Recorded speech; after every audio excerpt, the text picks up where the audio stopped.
Las voces del pasado resuenan en nuestro presente. Bienvenidos a Mitos y Leyendas de América, el espacio donde la tradición oral cobra vida. En este episodio continuamos explorando los relatos ancestrales del libro Leyendas y Cuentos Indígenas de Hispanoamérica. Misterios, enseñanzas y ecos de tiempos lejanos nos esperan.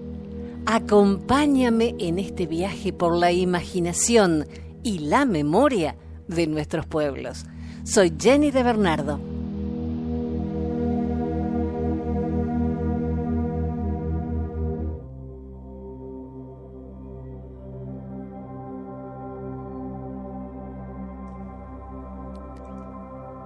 Los Misquitos son un grupo étnico indígena de Centroamérica, cuyo idioma nativo pertenece a la familia de lenguas misumalpas. Su territorio, que se extiende desde San Pedro Sula en Honduras hasta más al sur del Río Grande de Matagalpa en Nicaragua, permaneció aislado de la conquista española. La nación misquita llegó a ser un reino en algún momento antes de 1625. Su primer rey, del que hay registros, fue Old Man, hombre viejo. Y esta es su historia de El Gran Río. Según el pueblo misquito, del seno de la montaña sagrada Caun Apa, nació la primera pareja humana, esa que poblaría la tierra y de la cual ellos son descendientes. Un lejano día del que no hay fecha en los anales del tiempo, las serpientes y culebras, los tapires, los jabalíes, los venados, los jaguares, los ocelotes, en fin, todos los animales existentes percibieron que la tierra se estremecía bajo sus pies. Sintieron que la montaña bramaba, lanzando fuertes rugidos, como anunciando una buena nueva. Pronto se dieron cuenta de que algo maravilloso estaba sucediendo. Era un verdadero prodigio que honraría la tierra. Desde lo más alto vieron la luz el primer hijo y la primera hija de la montaña. Eran Nambaikan, el gran padre, y Yapti Misiri, la gran madre, los progenitores de la estirpe de los misquitos. Al romperse el cordón umbilical que unía la montaña sagrada con la pareja divina, aquella volvió a quedarse quieta, como una madre que recién ha dado a luz. Caun Apa, henchida de gran bondad y mejores sentimientos, les enseñó a sus vástagos todo cuanto había que aprender para ser amos y señores de la tierra. Nan Baikan y Yapti Misiri enseñaron lo mismo a sus descendientes y estos a sus hijos. Así se transmitieron las enseñanzas y usos de la palmera, árbol que les daría alimento y les serviría para cobijarse, construir flechas y lanzas y producir bebidas para sus ritos sagrados. También transmitieron a sus hijos el arte de sembrar la tierra, cosechar sus frutos y moler la yaura o raíz de la vida. Les enseñaron a tejer hamacas, mantas y conocieron las bondades y peligros del fuego, del agua, de la tierra y del viento. Por boca de los mayores, sabían del consejo de no alejarse demasiado de la sombra que les proporcionaba la montaña sagrada. Pero un día nació Huaycna, joven inquieto y valeroso que quería ir más allá de las fronteras del Caun Apa, guiado por un impulso superior. Él contó a sus hermanos que en un sueño había tenido una visión, una ancha corriente de agua en la que el sol depositaba sus rayos. una corriente tan grande y poderosa que era como el brazo del astro rey, y que allí aprenderían nuevas artes que mejorarían la vida de los hombres. En sus aguas encontrarían por señal un gran tronco flotante. Allí podrían comenzar otra vida, conocerían otra cara del mundo, una faz desconocida.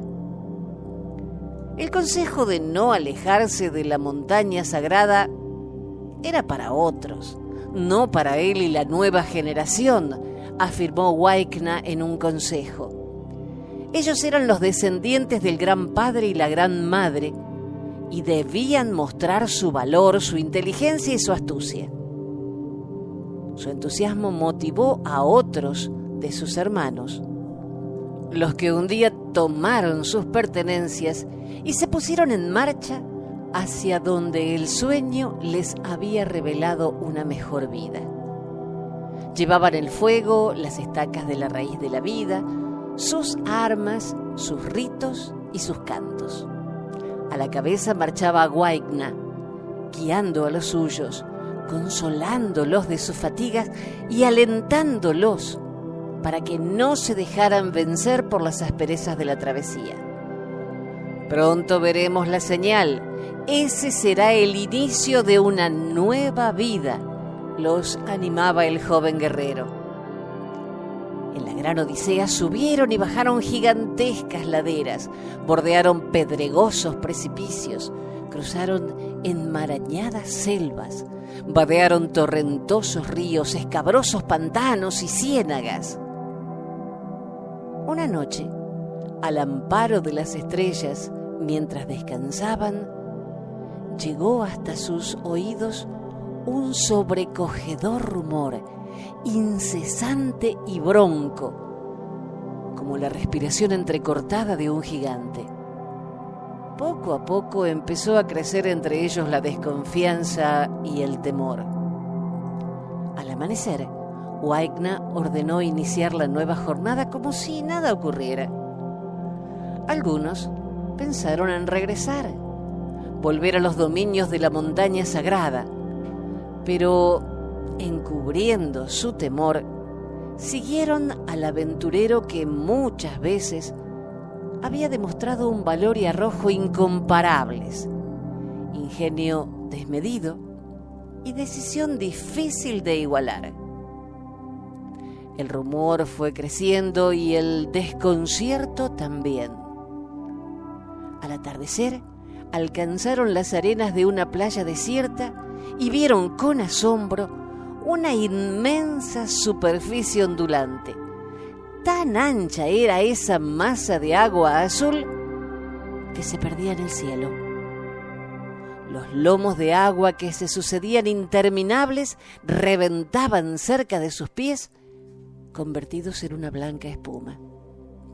Y si sorprendidos estaban con el perpetuo movimiento de las aguas, a la mañana siguiente se tragaron el habla cuando vieron que el sol empezaba a crecer sobre las inmensidades del mar, al que llamaron Bakutara. Un hombre del grupo, guiado por la curiosidad, se adentró en el oleaje. Dio varios pasos entre la espuma, se agachó, tomó agua con sus manos y se la llevó a la boca, pero con desagrado la arrojó. Luego volvió sobre sus pasos y le preguntó a Waikna si esa era la amargura que beberían en el futuro. El guía respondió que no eran estas las aguas dulces de su sueño, que aún no llegaban a la corriente prometida, y los incitó a continuar la travesía. Y pasaron por un río de aguas turbias, cruzaron extensas ciénagas donde el lodo quería tragárselos, bordearon lagunas de aguas estancadas, atravesaron zonas de grandes árboles sostenidos por gruesas raíces aéreas como arcos, pero no se desanimaron. En el peregrinaje también encontraron zonas de frutos suculentos, de árboles floridos que tendían sus ramas sobre la quietud del agua, invitando al descanso. Pero nada impedía que el grupo se detuviera. Todos seguían la voz del sueño del jefe hermano. Durante varias lunas peregrinaron sin que Waikna les dijera hemos llegado. Una mañana, Waikna observó el cielo, olfateó la brisa y dijo: este es el día. Caminaron con renovada esperanza. Durante horas se desplazaron al amparo de una fresca sombra proporcionada por enormes árboles que entrelazaban sus ramajes muy arriba y donde era posible escuchar el alegre canto de unos pájaros de encendido plumaje. Desembocaron en el amplísimo claro de un río vasto y resplandeciente. La superficie serena les pareció inmóvil hasta que cruzó ante ellos una mancha de lirios viajeros. De la corriente saltaron unos peces que formaban unos arcos espejeantes, desaparecían y volvían a reaparecer más allá.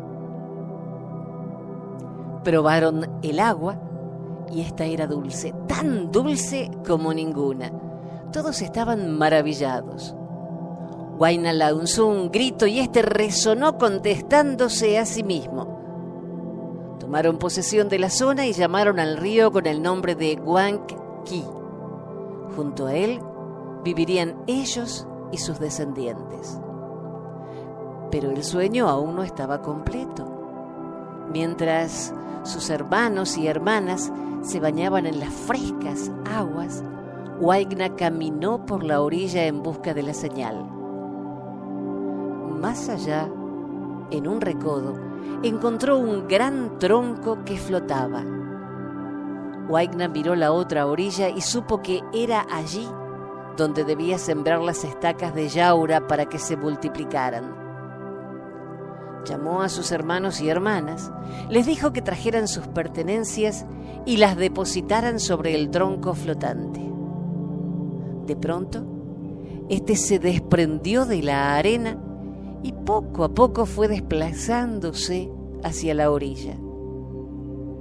Al ver este extraño suceso en el que no había intervención humana, sino solo la voluntad de la brisa y la corriente, los peregrinos tuvieron escalofríos de sorpresa.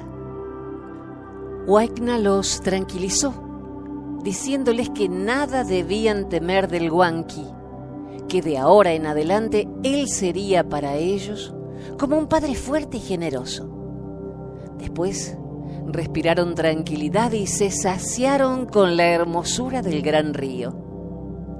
Y sembraron sus estacas de yaura. Asentaron el fuego entre las piedras, pulieron sus flechas, ensayaron sus ritos y compusieron nuevos cánticos. Pero Waikna no estaba tranquilo. Él sabía que podía perfeccionar ese tronco que estaba varado en un banco de arena cercano. Luego de una larga cavilación, depositó unas brasas sobre unos cueros. Las arrastró hasta el tronco y las puso sobre este. Poco a poco las brasas fueron quemando con paciencia infinita toda la superficie de la madera que las sostenía. Fue así como Waikna creó el pitpan, una ligera embarcación que les permitiría desplazarse con gran facilidad, pescar y adueñarse de las riquezas del río. De él se valieron para conocer sus orillas y remontar sus aguas. Entre más lo remontaban, más amarillentas se tornaban las aguas, llegando a deslumbrar con su brillo. El sol habitaba en el río y se manifestaba en pequeños granos dorados que se deshacían al tocarlos.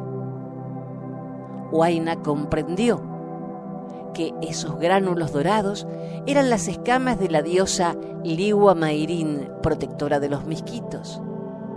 Ella los cuida mientras navegan, pescan, se bañan, calman su sed, duermen o trabajan junto al río. Así lo creyeron mientras Huayna gobernó entre ellos.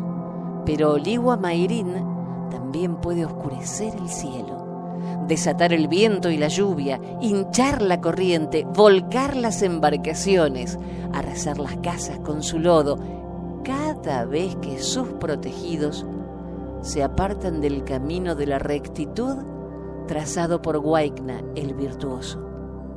Desde entonces, los mijitos saben que ella, la diosa del río, es una y es otra, cuando brilla y cuando se oscurece, cuando canta y cuando ruge.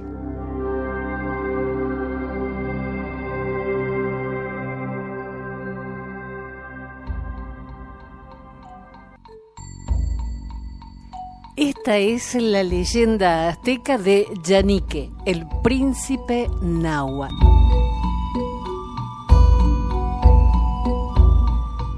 Hace ya varios siglos, en la región mesoamericana habitada por los nahuas, se hablaba de las maravillas del imperio de los aztecas, pero nadie había llegado hasta él. Un día el joven y apuesto príncipe Yanique, que también había oído hablar del gran imperio del norte, decidió ir hasta allá y conocerlo. Reunió entonces una veintena de sus mejores hombres y emprendió la gran travesía. Nadie supo por dónde iban, pues se vistieron de campesinos. Viajaban de noche y se escondían de día entre las rocas y los arbustos para que nadie los viera ni reconociera. Cuando llegaron al valle de los aztecas, se sorprendieron de lo que encontraron, pues nada de lo que habían oído podía compararse con la realidad. Los templos de los dioses se elevaban casi hasta los límites mismos del cielo. Las paredes de piedra de estos estaban adornadas con tablas labradas por miles de artesanos y eran verdaderas joyas monumentales. Amplias escaleras conducían a las plazas donde se realizaban los ritos de sacrificio. En ninguna parte se veía gente ociosa. Todos desarrollaban alguna actividad.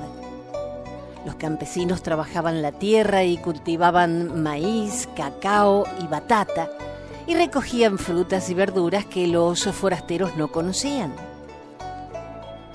En los pueblos cercanos a la gran capital, la gente hacía bellos adornos de plumas y fabricaban ollas, tinajas y vasijas de barro cocido y pintado.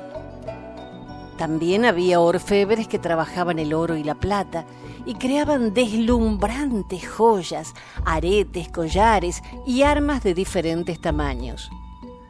La piedra era trabajada con ahínco y destreza por artesanos maestros en el arte de tallar y pulir.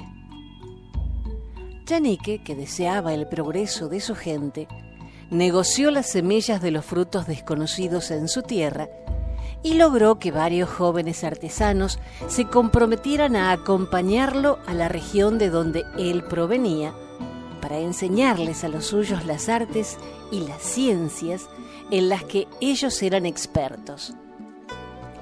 El joven les ofreció a cambio tierras para que se quedaran a vivir allí y juntos progresaran. No fue difícil convencer al jefe mayor de las maravillas que habían visto, pues las telas y otros utensilios que traían y lo que habían aprendido así lo atestiguaban. De esta manera, los artesanos aztecas instalaron talleres en tierras al sur de su imperio y les enseñaron a los lugareños a trabajar y a sembrar sus semillas. La gente del pueblo de Yanique aprendía y progresaba con gran rapidez. Hasta que un día los chorotegas vieron con asombro lo que estaba pasando con sus vecinos y pensaron que se estaban transformando en un pueblo muy poderoso y que había que dominarlos antes que ellos se adueñaran de todo el territorio al sur del imperio azteca. Los sacerdotes chorotegas encendieron el fuego para saber la fecha en que era conveniente atacarlos. Les consultaron a sus dioses y prepararon sus armas para la guerra. Las huestes de Yanique fueron tomadas por sorpresa, pero supieron defenderse con coraje y astucia. Yanique dirigió el combate y alentó a sus guerreros para que continuaran la lucha, hasta que los chorotegas tuvieron que retirarse con grandes bajas y la moral por el suelo. Mientras todo esto pasaba, como los sacerdotes chorotegas habían prendido el fuego de la guerra, la hija de la madrugada, que desde el cielo había contemplado todo, se enamoró del valeroso príncipe y se escapó para conocerlo. El joven guerrero fue solo al templo después del combate para darle gracias a las divinidades que lo habían socorrido. Y al acercarse a la plazuela, vio a una doncella que en nada se parecía a las mujeres que él conocía. Tenía la piel blanca y rosada, los ojos claros como el cielo y los cabellos brillantes como el sol. Yanique, deslumbrado ante la belleza de la muchacha, se acercó y le preguntó de dónde venía. Ella no ocultó la verdad y le confesó su amor. Entonces Yanique le dijo: «Hoy mismo te llevaré a la casa de mis padres para que bendigan nuestro amor y serás la reina de mi pueblo». Cuando regresaron al pueblo ya era de noche. Al viejo jefe no le parecía bien que su hijo se casara con una extranjera, pero consintió e hizo venir a los sabios y sacerdotes para anunciarles la unión de su hijo con la princesa azteca, pues así se la había presentado Yanique. Se hicieron los preparativos para la fiesta, se amasaron panes, se hicieron mostos dulces y efervescentes, se fabricaron adornos de pluma y collares de plata y oro, y la fiesta fue hermosa, como la fiesta de los aztecas. La princesa de los ojos azules estaba feliz de haber escogido a Yanique como esposo y a su pueblo como familia. Pero en el cielo no se habían conformado con la huida de la hija de la madrugada y decidieron mandar a una de sus hermanas para que destruyera el matrimonio. Habían pasado ya 9 meses desde la llegada de la niña celestial y el nacimiento del príncipe, hijo de Yanique, se acercaba. Las mujeres más respetadas se habían reunido para ayudar a la madre. De repente, un viento frío se hizo sentir sobre ellas. La princesa reconoció a su hermana por el gélido hálito y por la estela de incertidumbre que sembró. Entonces, sus ojos se llenaron de angustia y de ellos brotaron amargas y salobres gotas de llanto. Poco después dio a luz un robusto varón, pero ella jamás se levantó del lecho. Se dice que el príncipe Yanique nunca pudo olvidar a su joven esposa y que algún tiempo después empezó a luchar con gran fiereza contra los chorotegas hasta someterlos. Yanique, que fue un gran gobernante, tuvo la protección de los seres celestiales con los que estaba emparentado sin querer. Lo distinguió la prudencia y la mesura, rasgos que deberían poseer todos quienes tengan la responsabilidad de guiar a sus pueblos por el sendero del bien.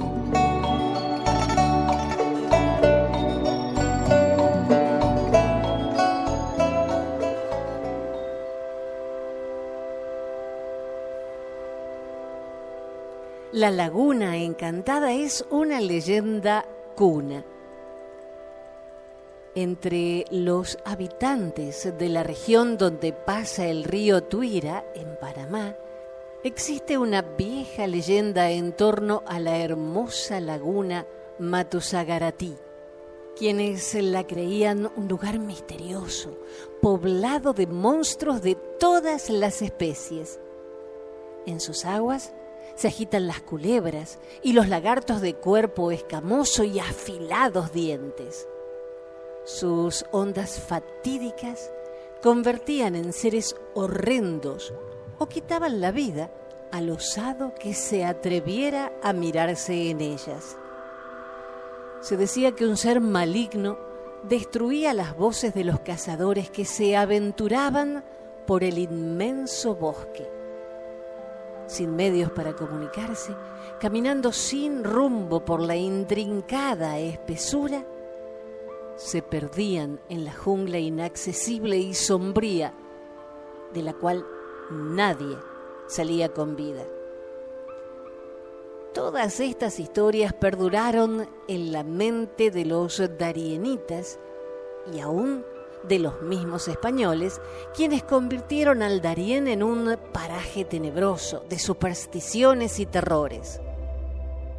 Según la mitología de los pueblos de la región, la laguna surgió de la lucha entre Acoré, dios de los chocoes, que habitaban en las tierras regadas por el Zambú y el Tuira, y Nele, dios de los cunas, quienes viven en las comarcas bañadas por el torrentoso y nunca bien explorado Chucunaque.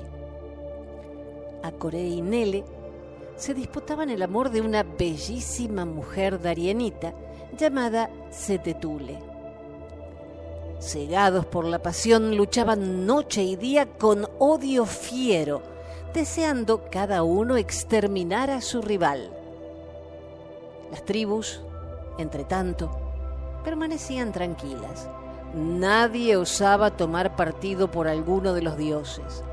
Nadie tampoco tenía derecho a intervenir en la rivalidad de las divinidades.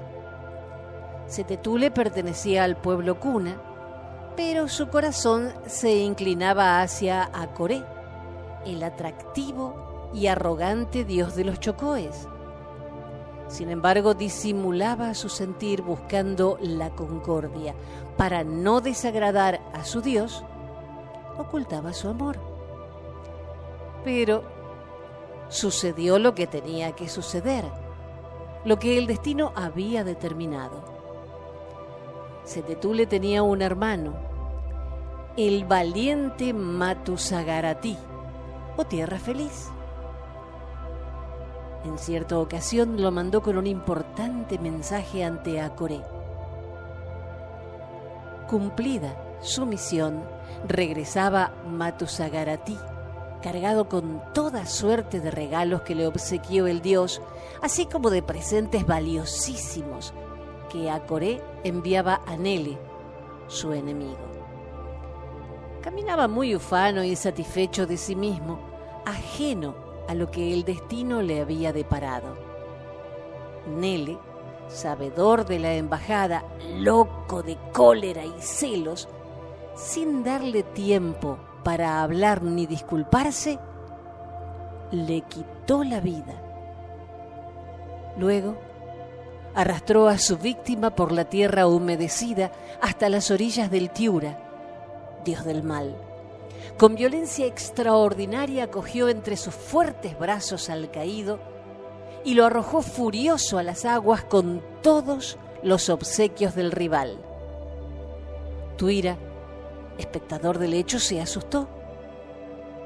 A pesar de su maldad, no deseaba esta vez llevar sobre sus hombros la participación en un crimen tan abominable.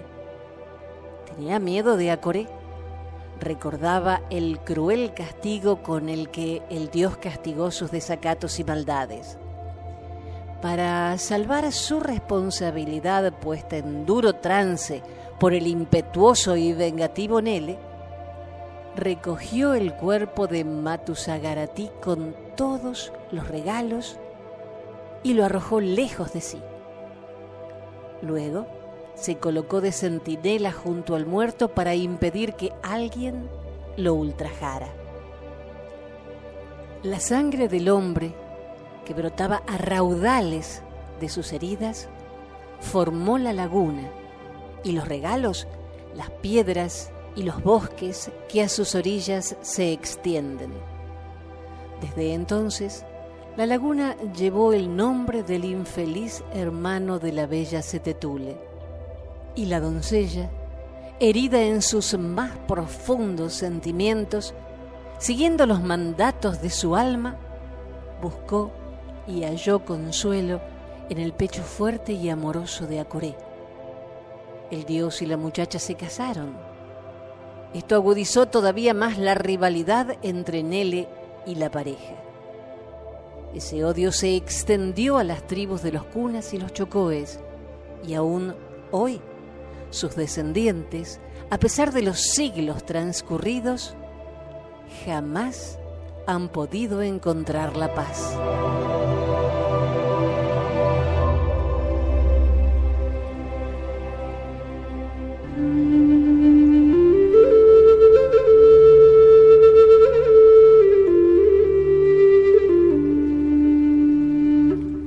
El canto de la calandria es una leyenda de los arahuacos.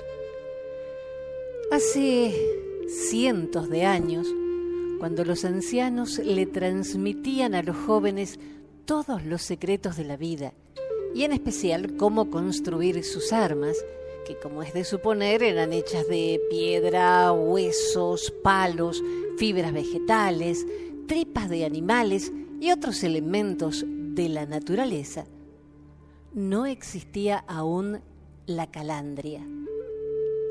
Tampoco nadie se puede imaginar que este bello pájaro gris, no más grande que una mano extendida, con alas adornadas de azul y blanco, y cuyo trino saluda la mañana con agudas notas llenas de alegría, alguna vez fue un joven y esbelto muchacho que esperaba ser reconocido entre los suyos como adulto y guerrero.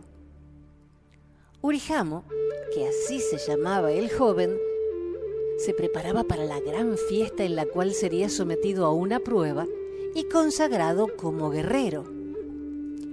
Había tardado mucho en terminar sus armas, pues se había entretenido en tocar una pequeña flauta que él mismo había hecho con un pedazo de caña y con la cual emitía diferentes notas, creando hermosas melodías que semejaban el canto de las aves.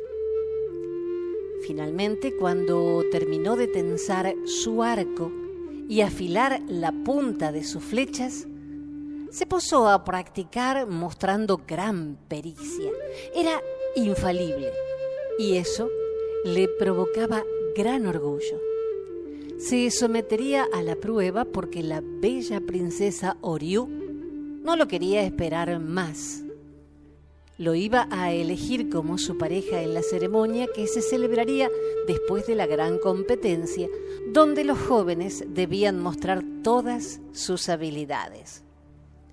Los competidores debían demostrar que sabían usar las armas y para ello tenían que dar caza y entregarle al jefe de la asamblea de sabios y sacerdotes de la tribu una gallineta o un pato silvestre, aves difíciles de atrapar porque vivían en lugares intrincados de la selva donde el terreno era cómplice.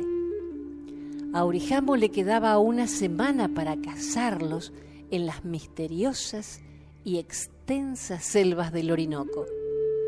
Tenía que ir solo, pero él sabía prender fuego con un palo y unas piedras y preparar su alimento. Además, estaba seguro de que el gran espíritu de la selva le ayudaría a pasar la prueba. Confiado en sí mismo, se internó en los verdes páramos en busca de las preciadas aves. Sin embargo, la suerte no le fue favorable. Por más que buscó y buscó, no encontró por ninguna parte las aves que debía cazar. Lleno de furia e indignación, le gritó al gran espíritu: ¿por qué no quieres ayudarme? ¿Acaso quieres que todos se burlen de mí? ¡No eres justo! Y con rabia desmedida, se puso a disparar las flechas que portaba en su carcaj de cuero, matando lo primero que veía o se movía sobre las copas de los árboles. sus flechas dieron en el blanco, y los animales ensangrentados y sin vida, uno a uno, cayeron sobre la superficie de la tierra.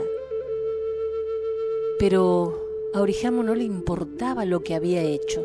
La ira había nublado su razón. Para aumentar su ofensa no recogía lo que cazaba. Solo quería demostrarle al Gran Espíritu que él sabía usar las armas, que era el mejor de todos los arahuacos que poblaban la región. Al ver la manera en que el joven actuaba, el Gran Espíritu se enojó. ¿Cómo era posible que se comportara así?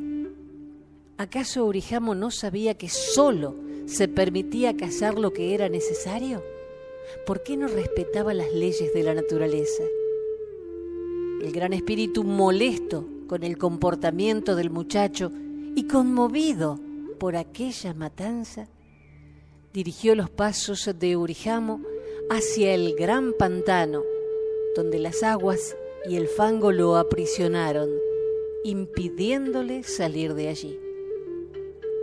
Los pájaros, que se habían escondido para que no los mataran, volvieron a salir y lo rodearon. Cada cual cantaba su canción de alegría y se burlaba del cazador atrapado por el fango.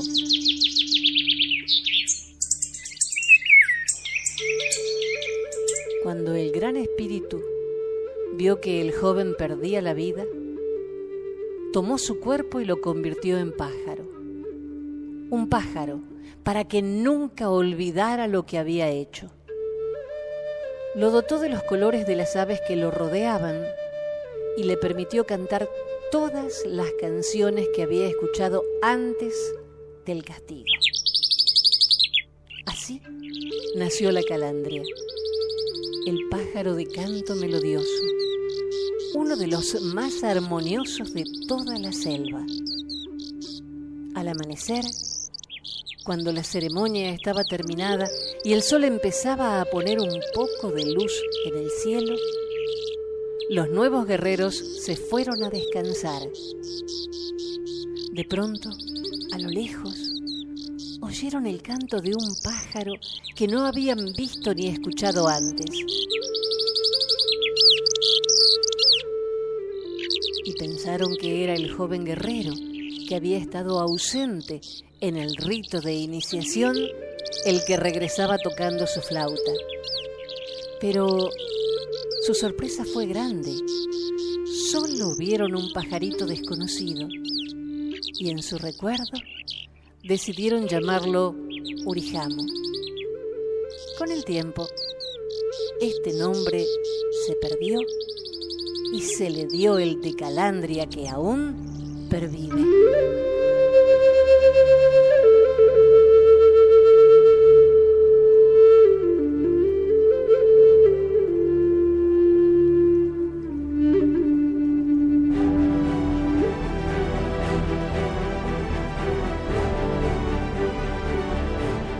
Las leyendas no solo nos cuentan el pasado, sino que nos guían en el presente. Espero que estas historias hayan encendido tu curiosidad y tu espíritu.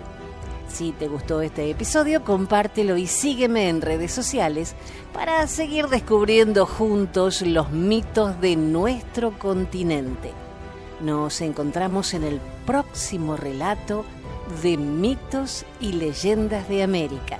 Soy Jenny de Bernardo. Hasta la próxima.